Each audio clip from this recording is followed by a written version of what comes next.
to China EVs and More, where my co-host Lei Tu and I will go over the week's most important and interesting news coming out of the China EV, AV, and mobility sectors. We will open the room up at around the 40-minute mark to anyone who's keen to ask us any questions. We have one rule. Although we appreciate vigorous debate, let's all be considerate and respectful to each other. What Lei and I discussed today is based on our opinions and should not be taken as investment advice. Even if it sounds like investment advice, it isn't. We encourage those who enjoy this room to please connect with us on LinkedIn. You're already following us on Twitter. Get the word out to your friends, and of course, tune in again next week. My name is Tu Li, and I am the Managing Director at China Auto Insights, a Beijing-based consultancy that helps organizations bring innovative and tech-focused products and services to the transportation and mobility sectors. I write a free weekly newsletter that we pull many of our discussion topics from. You can sign up for it at sinoautoinsights.com, which of course, I encourage you all to do. Lei, can you please introduce yourself? Hi, good evening from my side. My name is Lei, and I am the former chief editor of China Auto Review, which published newsletters and the only tabloid magazine in English focused exclusively on the Chinese auto market. I've spent pretty much the last 20 years on the ground in China, minus the last 2 maybe, covering the industry. I'm now in the U.S., as an independent analyst consultant, still trying to keep tabs on the rapidly evolving market. This is episode number 40 already. Wow. Big milestone. And this week, time flew, kind of, didn't it? Or is it just me? Yeah, I lost an hour, I think. Good point. So it's 9 p.m. here and 10 a.m. over there in Beijing. And it's still Singles Day. On my side of the world, but just those big numbers, huh? 500 billion RMB. Jeez. Did they have anything going on for you on Singles Day there? Or is no, nothing. Okay. It's Veterans Day. Yes, that's right. Yeah. So it's a holiday. I went to Costco. It was packed because people are off work and kids are out of school. So back to the show again this week. I have tons of headlines. I don't think I'm going to read every single one of them, but... Exhaustive headlines. Yeah. Going back to where we ended last time, the China International Import Expo, or the CIIE, was being held in Shanghai in its 4th year. Quite a lot of the OEMs and suppliers participated. I did a...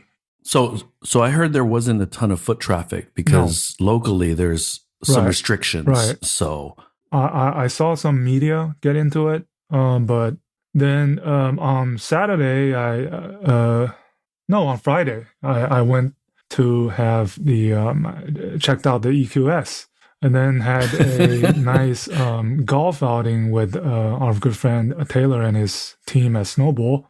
And actually checked out his Tesla a little bit. So that was a great day. Oh, okay. HiPhi came out with the Z. Again, one more smart EV with LiDAR.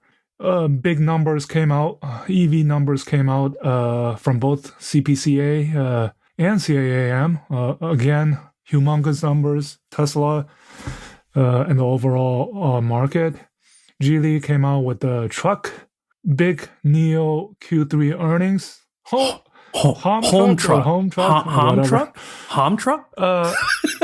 Big news over here was Rivian's big IPO. Obviously, putting it over $100 billion as of today. So let me talk about the scoreboard real quick. Today, Rivian $105 billion, GM $90 billion, Ford $78 billion, VW $140 billion. Toyota $292 billion, BYD $128 billion. So Rivian's up there. Yeah, and I guess we have a look ahead to the upcoming Guangzhou Auto Show and the LA Auto Show, or the Automobility LA, which I will be going to. There's a new brand being unveiled. Quite a few brands actually participating at Guangzhou Auto Show for the first time ever. Okay, that's a big check for a brand that is Yeah. non-existent right now. So News came out this week of Foxconn's deal with Lordstown Motors, right? And now it looks like the Fisker pair will be produced in the Indiana facility. so I look at that, Lei, as the first domino. So I would think that there are Chinese EV companies that are looking at Oh yeah, assets in the US that's a great point. to pick up on the cheap. Yeah. So Elon sells $5 billion worth of Tesla stock. And recent COP26 agreement on the zero emissions cars and vans by 2040, 6 OEMs, BYD being the only Chinese. I guess that's about, roughly the sort of news that we've heard. Where do you want to start? well, let me just say that I think it's important and good to see that the U.S. and China are still trying to cooperate on a few things. Oh yeah, the joint declaration on climate action for the 2020s. Climate change is extremely important. So yeah, okay. So why don't we start with your EQS thoughts? Because we were direct messaging each other quite a bit about what you saw. So why don't you tell the folks your thoughts? Well, we already discussed quite a bit of EQS last show from Taylor's his experience. So I don't want to put too much into it, but basically a few key words that came out of the test drive, which was basically a 10-minute through the 10-minute drive through the local, pretty much all local driving conditions. So the one word I would use was a bit overwhelming. Overwhelming being the sort of Mercedes premium luxuriness that's right, coming right at you once you sit inside the car, right? But also overwhelming in terms of the hyper screen, which I didn't get to test drive, but I got to see in a stationary EQS and played around with it. The voice recognition was all right, but the entire the interface and also the Mercedes the MBUX where you have the push panel on the armrest is a little bit weird or odd, because once you rest on your arm on it, you might accidentally press things on it. And then just quirky features like a windshield fluid reservoir that opens right below the A-pillar. So you push and then it comes out on the side of the vehicle. I thought that was a charge port, but it wasn't. So other than that, it's definitely, I said it's definitely not my cup of tea. I'm definitely not the target group. I think both Taylor and I are much younger, are much more of the Tesla type of, or the Mach-E, or even the Volkswagen ID, type of customers. And the EQS, obviously, I said it's basically a S-Class, except it's electric. And when I was there, a lot of older demographic were there to check out the car. So I think my quick takeaway, the one thing is the screen. If you thought it was a little bit overwhelming when it wasn't moving, could you imagine how overwhelming it would be if it's actually moving? Yeah, the lady who was the car, anyways. The lady who was helping me with the test drive, she was playing Tetris on the passenger side. A screen, there's a screen right in front of the passenger, right? It was slow. Yeah. It was slow loading. Other than that, I thought the voice recognition actually did pretty well. At least, I was looking for a golf course nearby. It came out with different choices, and then you say, just pick the number, say number 4, and it'll go into the navigation. And the drive, the regen. There's different modes of regen. There's an increased regen or no regen. The increased regen is really noticeable once you let off the gas pedal. It's quite noticeable. The one regen that I thought was pretty noticeable also is on the Polestar 2. So okay, yeah, you driven it earlier this year, right? I see you posted some that's right photos, and then I didn't really check out the ADAS features. It was just 10-minute drive was I mean, it's an experience. It's a test drive experience. It's not a media test drive. So the next day on Saturday, I started receiving messages. I got a text, I got a call, I got an email from the local Mercedes-Benz dealership. So, yeah. But overall, it's good for you to get it back out. You're going to go to LA, and I have to say that that tweet that you did yesterday with the floor map of the LA Auto Show versus the LA Auto Show seems to be quite limp when you look at it side by side to the Guangzhou Auto Show. So yeah, so let's talk about it a little bit. I count 6-7 new models being revealed at LA Auto Show so far. What's being announced: the Fisker Ocean, the 2 from VinFast, the Hyundai 7, the Kia EV9, and there's the Subaru Sotero, which is already it had its global debut yesterday.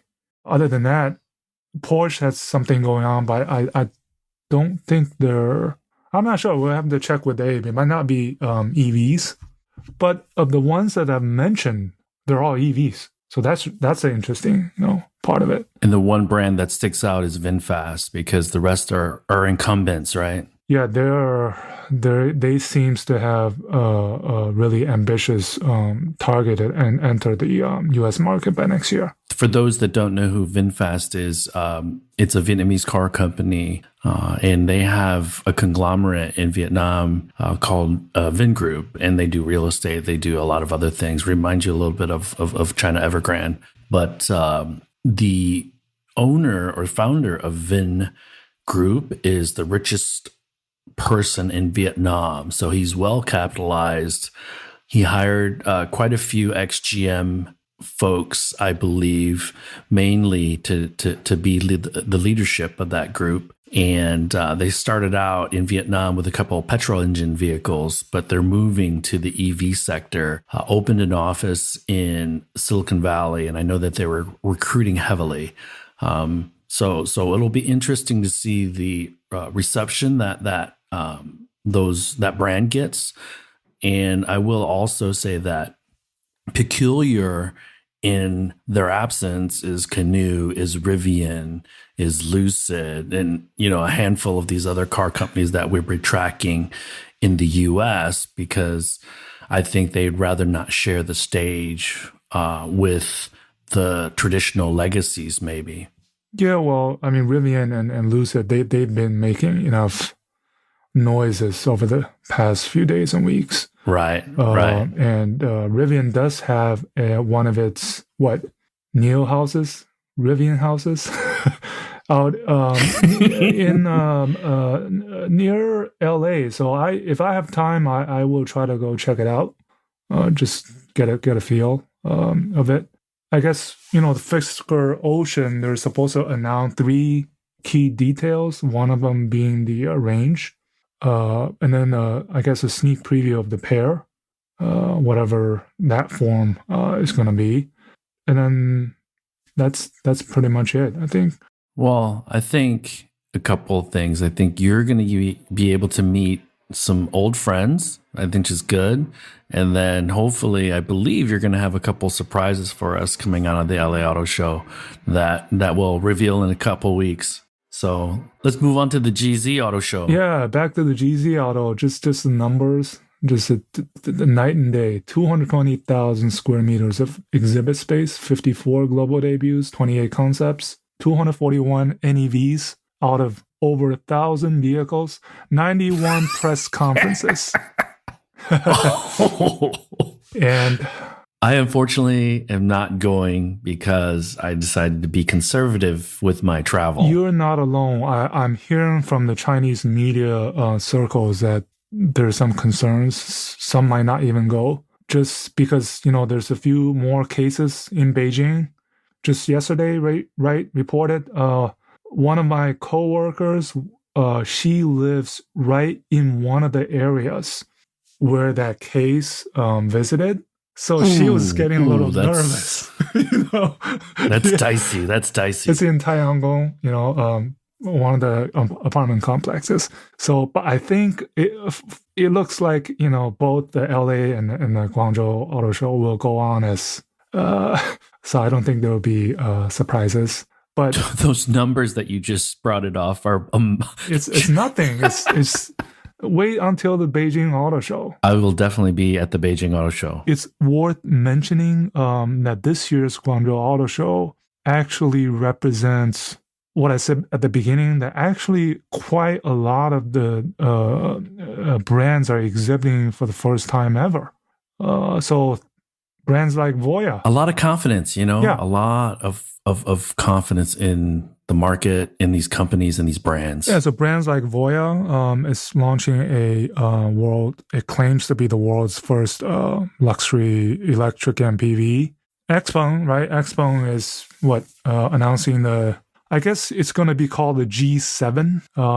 It's not confirmed yet, I don't think, but based on the nomenclature, G3 being the SUV, so the larger G7, it's probably the same P7 wheelbase SUV, right? Yeah, I think it's the same platform. I think it's the same platform as the P7. Yeah, so that's another one with LiDARs, right? Because P5 already had the LiDAR, and G7 is supposed to have the XPeng 4.0, XPilot 4.0 architecture, and many others. We, can't get into detail. WM Motors M7, we talked about it. And then this very, very new company, not AVATR. We talked about AVATR last time.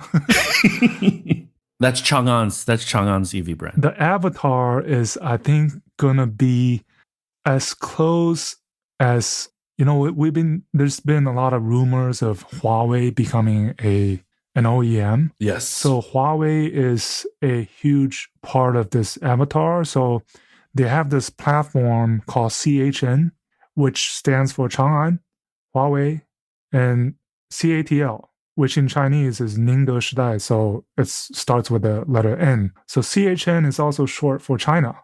But these are the three partners that are a big. I think they have shares in this company. Right.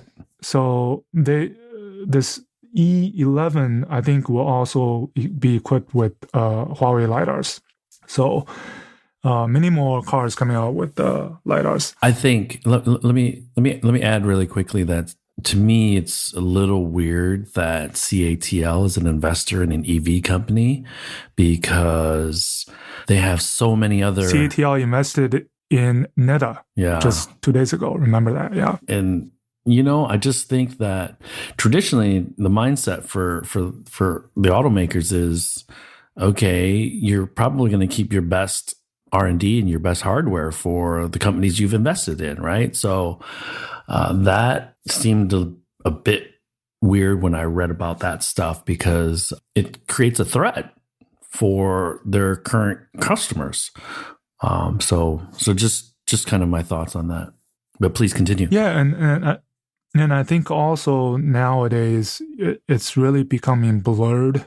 This OEM supplier pyramid relationship rather than now CATL, whether it be CATL or Huawei, becoming not just a supplier but a partner or even an investor or a shareholder or part of your brand, right? Yeah. So this is getting more blurred of what differentiates an OEM and a supplier. Whether it's tier 1, tier 2, tier 0.5, it's all, it's in the past. So we're seeing these type of relationships emerging more, I think. So that's what's happening. And so I guess speaking of this new brand, right, the one more brand is unveiling at the Guangzhou Auto Show. The English is EEZI. I haven't figured out what that means, but the Chinese name Qingcheng Shidai basically transliterated means light orange times, which doesn't make any sense, but this is a company that did a small media roundtable earlier this week. And the founders, the chairman, the CEO, and one of the chief scientists, if you search their names on Baidu, nothing comes up. But based on from what I've read, the chairman used to be a EVP of a securities company, and he himself had invested in many EV companies. So 有关系. Yeah. The CEO used to be with Tencent Gaming, and he started a company called Xiaoma OS. Pony, like, Right. Xiaoma OS. And the chief scientist used to work with Unicom, China Unicom, Yeah. one of the entities under Unicom. So now you have the guy who's familiar with software, one guy who's familiar with connectivity, and this guy is the securities company who's investing into this EV startup. So he must know the ins and outs of these companies. And they hired a guy from design guy from Borgward. That's what we know so far. And they will be contract manufacturing from BAIC Ruixiang, which is based on BAIC Yinxiang, which bankrupted a couple of years ago and based in Chongqing. Oh, geez. The pool. That's what we know so far. The pool is getting crowded for sure. And nothing much else was unveiled. I'm guessing it's not going to be something a NIO ESA or Xpeng G7 P7 type. I think it's going to be more of a maybe BYD D1 type of vehicle. More mass market. So yeah, that's what I'm thinking. But they'll announce more next week. You always have to wonder how well capitalized they are. But they are registered on June 25 of this year, so less than half a year old. Registered capital of renminbi 10 million with an M. So nothing. That's nothing. Yeah. So it's enough to get your ticket. That's about it.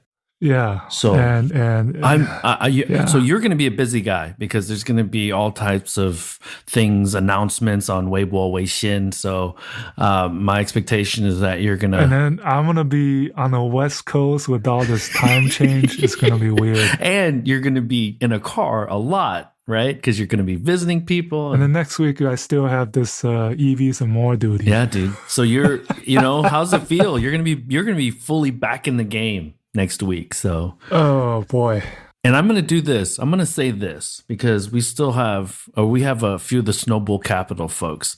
I think if it's and I'll qualify this, I'll put an asterisk. If there's a reasonable quarantine period for China in March, I think the Snowball Capital team should come here and just quarantine, and I will accompany them to the Beijing Auto Show. I'm calling that out right now. That sounds like a nice plan. There's going to be so much going on at the Beijing Auto Show, for sure. Well, yeah, but the issue is not so much the traveling, but getting your visas. That's another thing. So yeah, I mean, Taylor could just create a quick media company. So anyways, and yeah, other than that, and I think, as we mentioned, the Guangzhou Auto Show, quite a few debuts. There's Let me ask you this, Lei. Do you feel the excitement? Because here, obviously, it is muted because of the travel stuff, right? But those numbers that you just gave us, they're crazy numbers. So there's a lot going on, but LA just seems really muted. I don't see a ton of excitement. Well, yeah, the recent outbreak of cases, I think people are a little more, what's the word? Reserved? A bit agitated, a bit anxious, a bit, nervous maybe. It's the primary reason I'm not going, to Guangzhou. So, but I think over the next week, for example, November 17th is a big day. It's not only the first press day of LA Auto Show, but the category Lyric starts pre-order in China. Yes. The AVATR will have its own event, brand launch event on November 17th. And then the 18th, I'll bet there's quite a few pre-show events going on. Yeah. and then the 19th is the press day. So Because I was, we'll be hearing a lot more over the next few days. and we had teasers. We had a quick download last night about some of the rumors that I've heard. So once they come out in the open, we can talk about them a little bit more. But oh man, yeah. And then I guess we're done with the shows. Maybe a little bit on CIIE. Do you? I mean, I think the CIIE was, I attended it in 2019. Mm-hmm.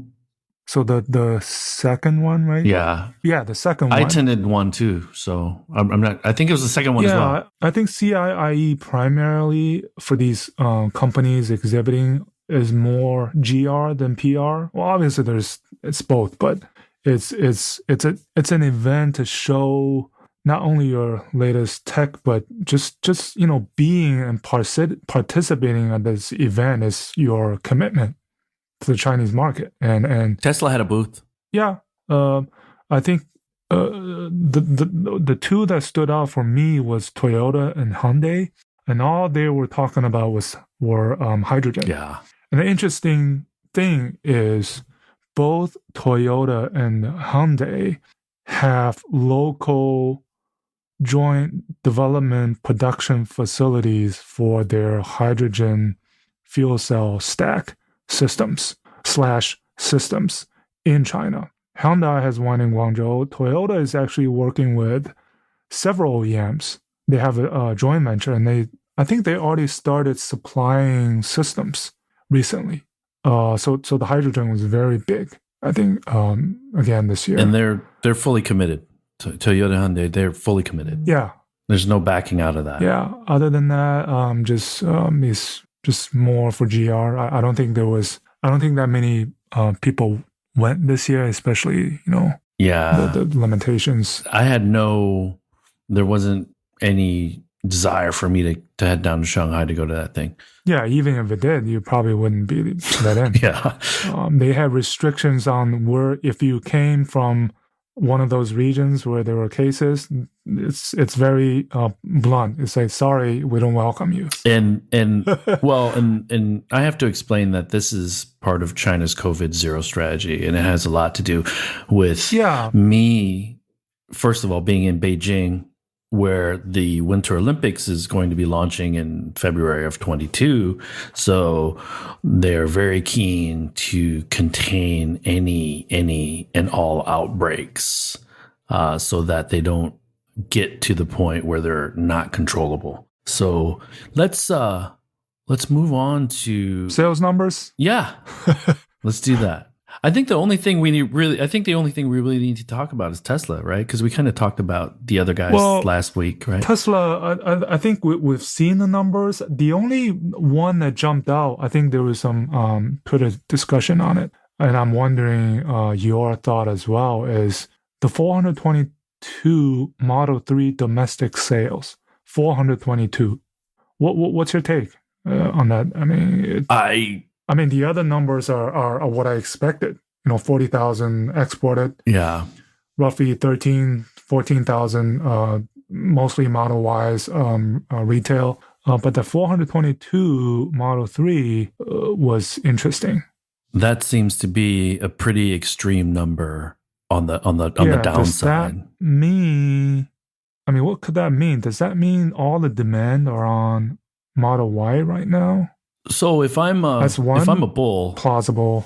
Yeah, if I'm a bull, I'm thinking that there's a obviously more demand on the Model Y, and in order to keep the waiting time for the lead time for delivery a little bit lower, maybe they wanted to ship more Model Ys domestically. Again, this is me just trying to come up with explanations as to why such a low number for the Model 3. The reality is, as I've said this before, and you know this, if the ratio gets much higher than 2-to-1, 3-to-1, 4-to-1, the Model 3 is going to have a bad year in 2022.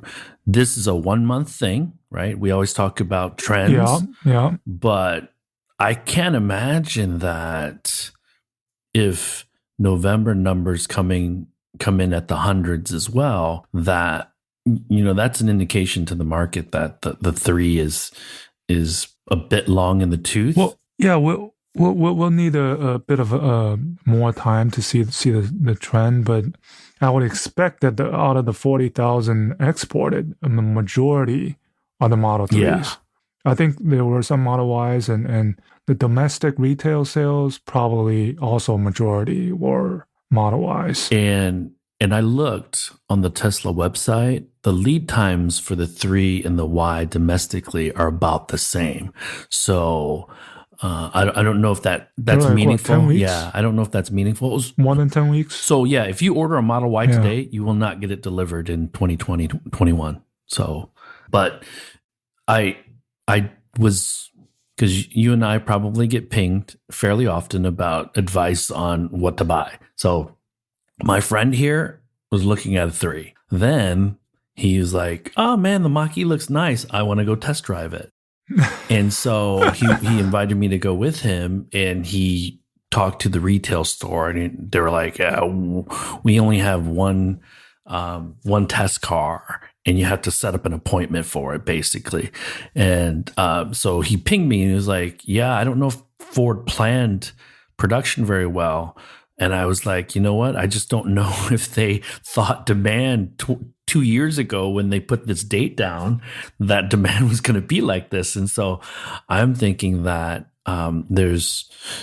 so I think it's a demand thing here, but also a production thing, because maybe some of these parts are a little bit harder to come by, because he said that they're likely not shipping Mustang Mach-E's for quite some time either to customers if they order today. So it seems like a more than one company issue. Mach-E is supposed to be in December, I think. And then also it reminds me, I just saw some on my WeChat timeline, somebody post the ArcFox Alpha S HI edition, which is the one with the LiDARs. Yep. They're still doing their final sort of tune-up in different cities before they're being delivered. And they're supposed to be later this month. So we'll see how that goes. And then, yeah. But, I mean, for Tesla, it's basically, it's start of the quarter where we're doing that, merry-go-round, right? Mm-hmm. We're starting that again. So by this time in January, when we see the December numbers and Q4 numbers, we'll see, okay, that's how it's played out. That's the way how Tesla operates. But yeah, the 422, that number, that's a rounding error. It's CPCA numbers. It's not the final registration numbers. Sure. So we also, but it jumped out. And then other than that,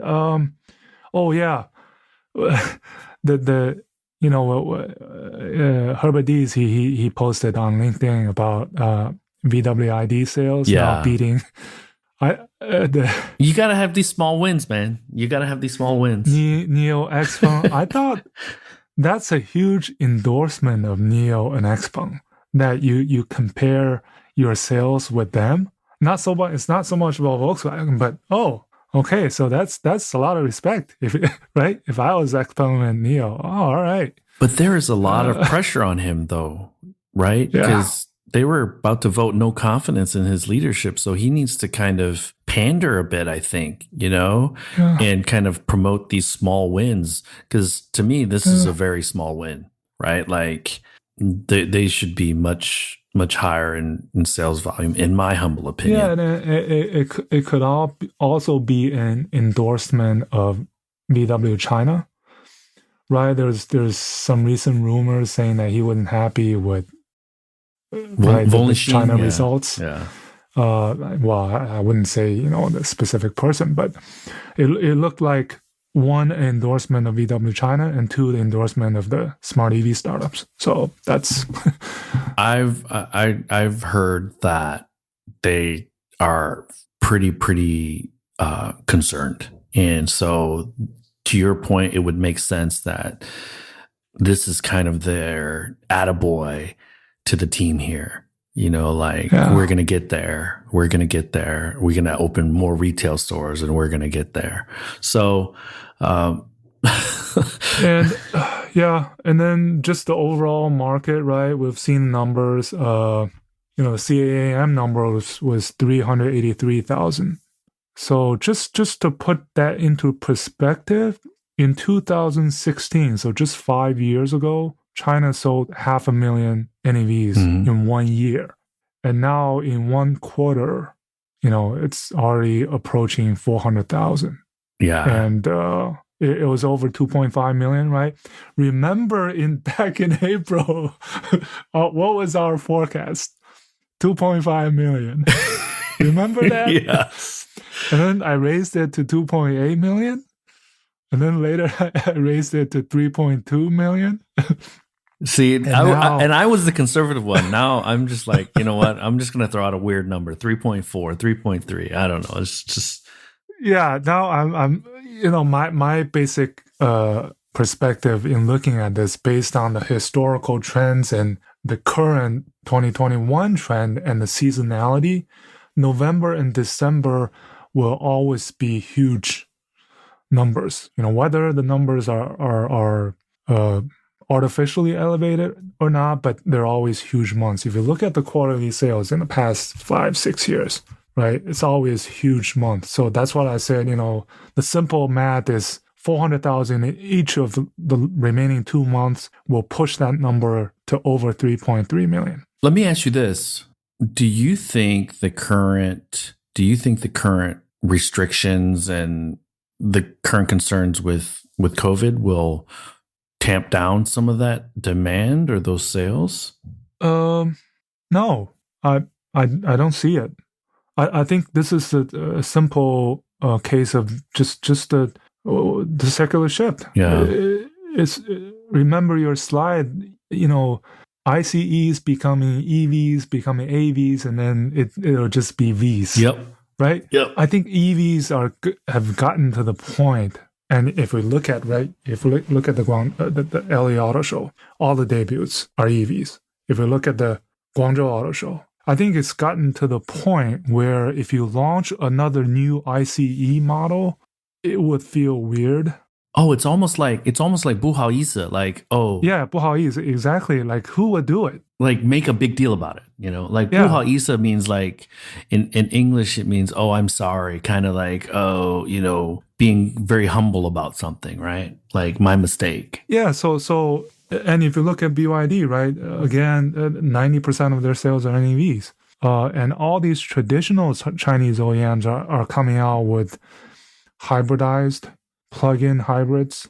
The pure ICE age, I think it's days are numbered. Yeah, granted, I live in Beijing, but seeing green plates is not even a thing anymore. And just in terms of the penetration rate, right? The PVs, NEV PVs, right around 20%, and then the overall penetration dipped a little bit the last 2 months, but that's because the denominator grew bigger. Yeah. Right. There was some recovery in the PV sales. It was over 2 million units for the first time since January. Okay. So obviously you're dividing by a bigger number, so your proportion will be a little bit lower, but still October was over 16%. Year to date was over 12%, right? And then if you look at, 26 million total, 3.3 million, do the math, it's almost 13%. And next year we could, if this trajectory, if this trends continue, next year we can look for 20% already. The U.S. needs to look at Europe and China from the standpoint of penetration rate and the ratio of products in the market. Yeah. Because I'm not saying that Chinese consumers are forced, because they're not, but there are so many EVs to choose from now that it becomes, to your point, right? ICEs become less common, and there's probably a social pressure to look and consider an EV here in China, right? Not from the government. I'm saying through your peers because everybody else is buying an EV. So Yeah. so the United States needs to really, really study this. I have quite a few friends that were the first owners of one of those BAIC early was it E150 or the E200s, like the taxi models. They were the owners, Right, the right. very early owners. I have quite a few friends that were the early owners. So, and I just recommended the Li Auto One to another friend. Right, we talked about this.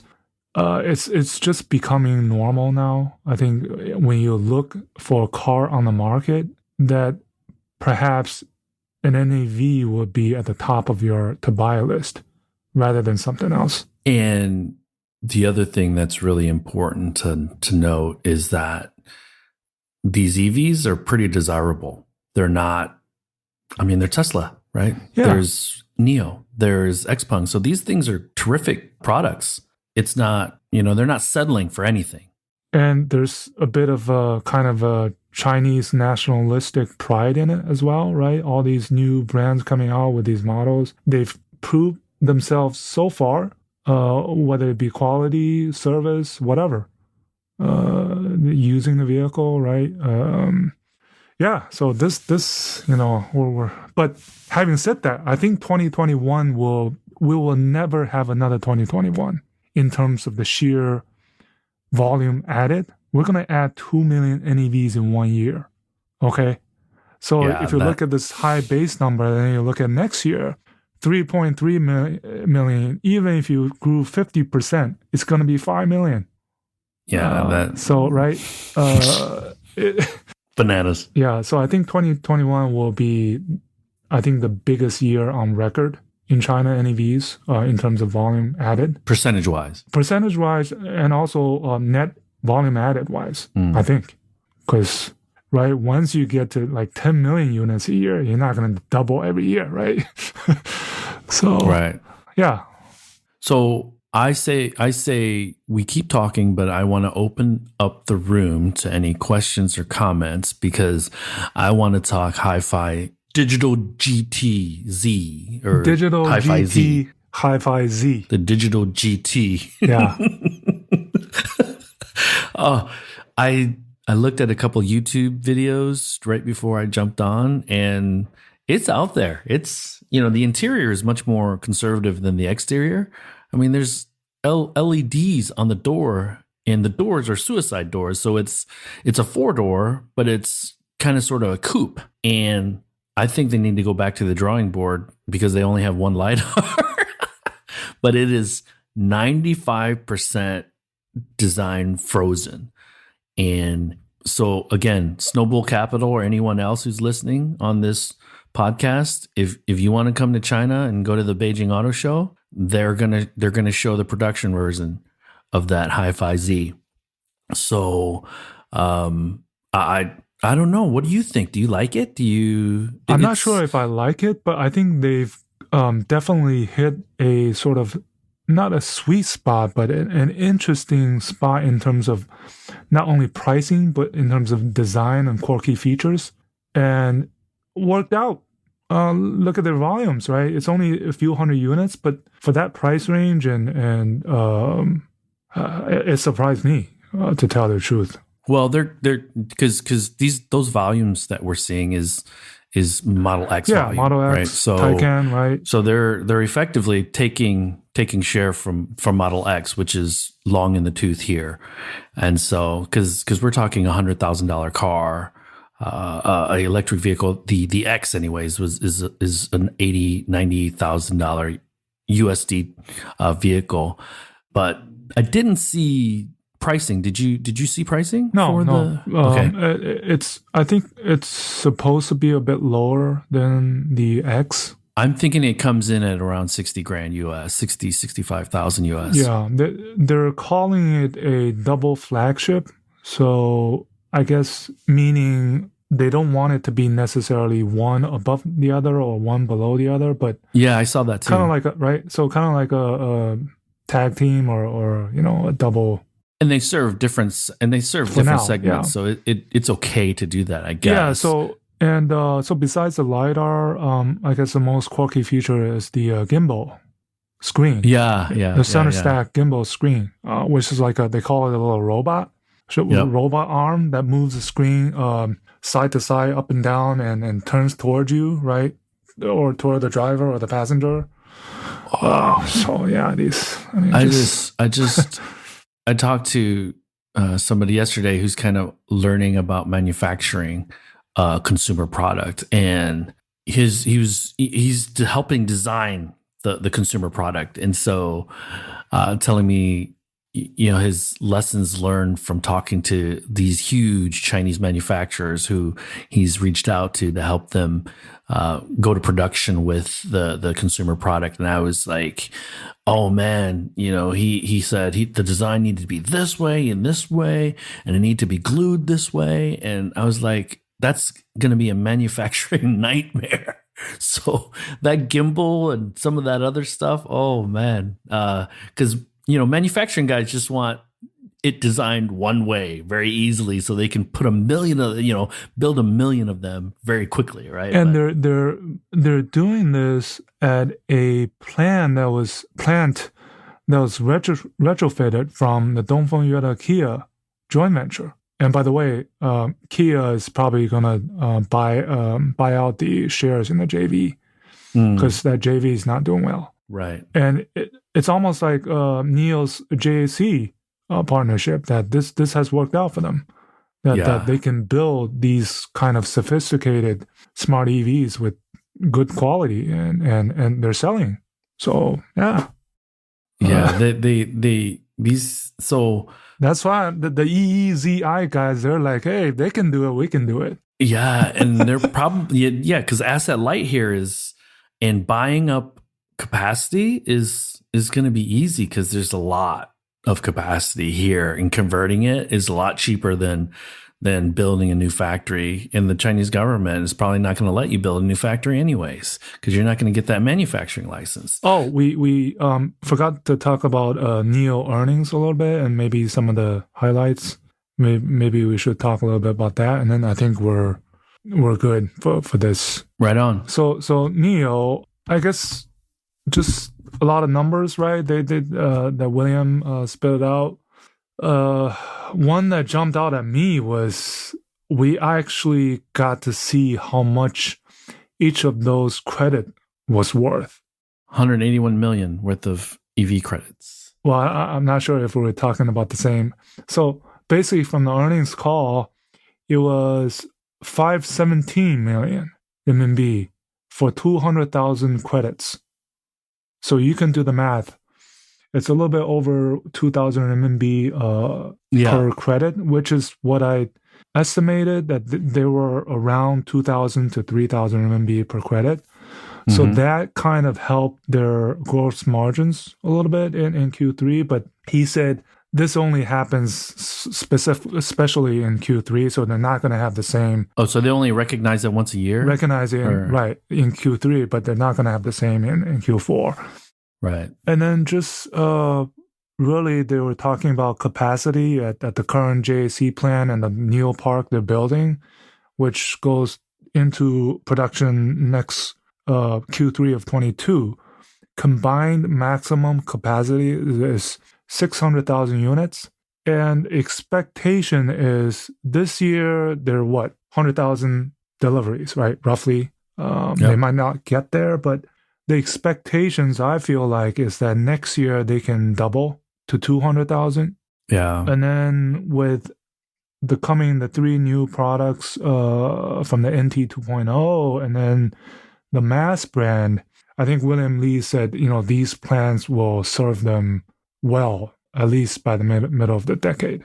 So, and then just some more numbers out of the Norway. Right, 92% of the orders chose BAS. So basically everybody did. Yeah, basically everyone, and 1 out of the 4 test drives turns into an order. So even higher than China. And then 5 additional European countries. Right, there was a Twitter discussion which ones that we think and they're all 2.0 products. No ES8s. ES8 is only in Norway. Right. So the ET7 is going to be a big, but it's not going to happen until this time next year. Yeah, late 22. Yeah. So Germany, probably, Scandinavian countries, Sweden, Netherlands. That Germany Lei is going to be a heavyweight boxing match, right? Because that's E-Class 5 Series. EQE, yeah. Yeah, so it's I4 or something. Yep. Those type of. And then, longer term, that overseas sales will account 50% of NIO global sales. Outside of China will be 50%. That was a lot higher than I expected. That seems like a bold forecast to me. That let's say they get to that 600,000 capacity. They sell 600,000 units and 50% overseas. Whoa. Right? Yeah, that's a big no. Yeah, right now Tesla is selling. Well, 21 they sold 500,000, right? So. And then other than that, I think it was our good friend at Deutsche Bank, Edison. He said it was a messy Q3. I thought NIO is facing somewhat of a headwind because of what happened in September, and then now it looks like they'll get back to normal, but they're still losing money. There was a big item, right? Buying back from the investor in NIO China. They spent 2.5 billion RMB to buy whatever buy their partner item, out, right? Yeah, was a huge shot up in their net loss. One-time transaction. But at least they're not, at this time, 2019, they were in dire straits, big time trouble. Yeah. But I guess they're facing some headwind, but it looks like it's getting better. They'll announce more details for the NT2 models next month. Yeah, NIO is not one of the companies I'm that concerned about. So hopefully we see better numbers going forward. So you're actually right. I made a mistake. The 181 is other sales, and then a decent portion of that, or what you had said earlier, is the EV credits. So yeah, but that's a lot of money that they made from EV credits. That's and then also if you look at what they review in the earnings, that the 75 kilowatt hybrid battery pack, slow ramp up.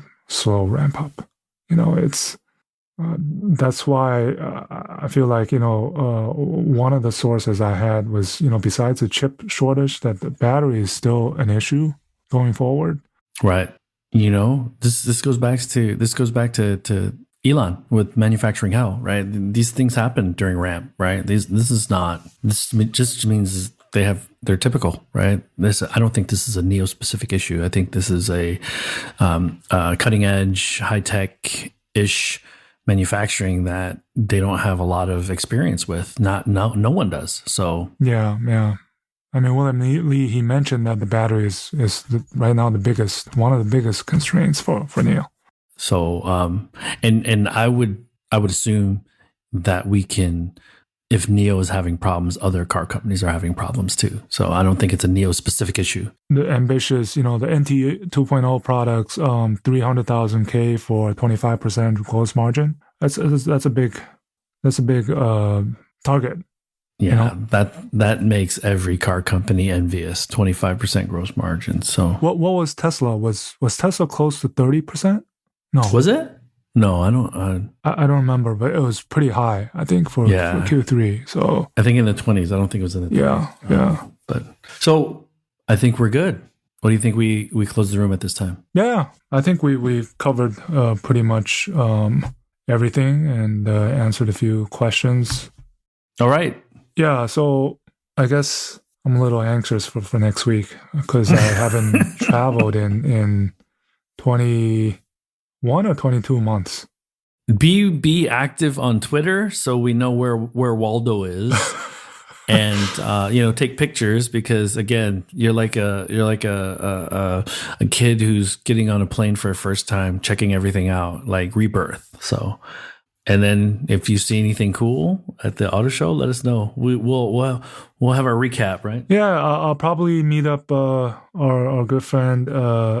Maybe I don't know. I'm trying to meet up Michael Dunn and Alicia Webb. Close or in or close to LA. Yeah. So I had spoken to Michael via WhatsApp earlier this morning, and I told him to plant a seed in your head. So he's going to talk to you about something. Yeah. So cool. Hey, thank you everyone for joining us today. And just a reminder that if you've missed any earlier shows or rooms, we do have a podcast on Apple, Spotify, Google that you can download and have a listen to. I don't think we promote the podcast ever on this show, so I think we should start doing that. Yeah, please do. And next week will still be Thursday. It'll be 6 p.m. PST. Still 10 a.m. Beijing time. So I got to remember that. Find a quiet room wherever you're going to be. I don't even know where I'm going to be because yeah. So it'll be fun, but yeah, I'm excited to hear everything you see and do. So thanks again, everyone. Have a good morning, good afternoon, and good evening. We'll catch you next week.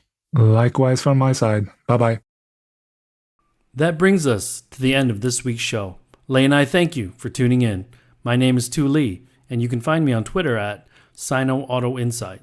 That's SinoAutoInsight. You can find Lei on Twitter at LeiXing77.